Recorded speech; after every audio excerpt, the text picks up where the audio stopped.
সায়নী ঘোষের মুখে চওড়া হাসি ফুটেছে, সেই সঙ্গে চিকচিক করে উঠেছে তার চোখ। বুকের মধ্যে একটা বড় পাথর নেমে গিয়েছে মঙ্গলবার রাতেই। এবারে লোকসভা নির্বাচনে যাদবপুর কেন্দ্র থেকে তৃণমূলের প্রার্থী হয়ে লড়েছিলেন সায়নী। পরাজিত করেছেন তার দুই প্রতিপক্ষ সিপিআইএম নেতা সৃজন ঘোষ এবং বিজেপির অনির্বাণ গঙ্গোপাধ্যায়কে।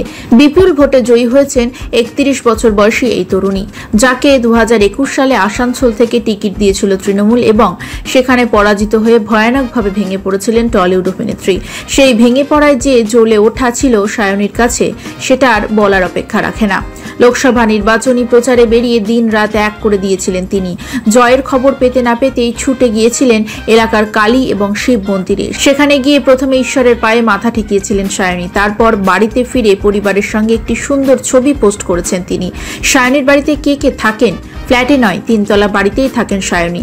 লকডাউনের সময় দিদি নাম্বার 1-এ এসে সায়নী বলেছিলেন করোনার জন্য পরিবারের সঙ্গে থাকতে হচ্ছে তাকে। 3 তলা বাড়িতে বাবা মা এবং দাদার সঙ্গে বেড়ে ওঠা তার, সেটার সায়নী ছোট্ট পৃথিবী। কিন্তু সেই পৃথিবী থেকেই দুজন সরে গিয়েছেন চিরকালের মতো। একজন সায়নীর দাদা, যিনি দীর্ঘদিন ধরে অসুস্থ ছিলেন, এবং দ্বিতীয়জন সায়নীর মা, যাকে কিছুদিন আগেই হারিয়েছেন তিনি।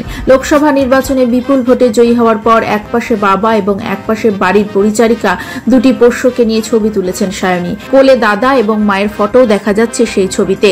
সায়নীর ক্যাপশনে লিখেছেন, মা মাটি মানুষের ভালোবাসায় যাদবপুর লোকসভা কেন্দ্রের মানুষের কাছে আমি ঋণী। সর্বভারতীয় তৃণমূল কংগ্রেস মমতা বন্দ্যোপাধ্যায় এবং অভিষেক বন্দ্যোপাধ্যায় ক্রমাগত সমর্থন, ভালোবাসা এবং সাহসের জন্যই আমি কৃতজ্ঞ। জয় বাংলা।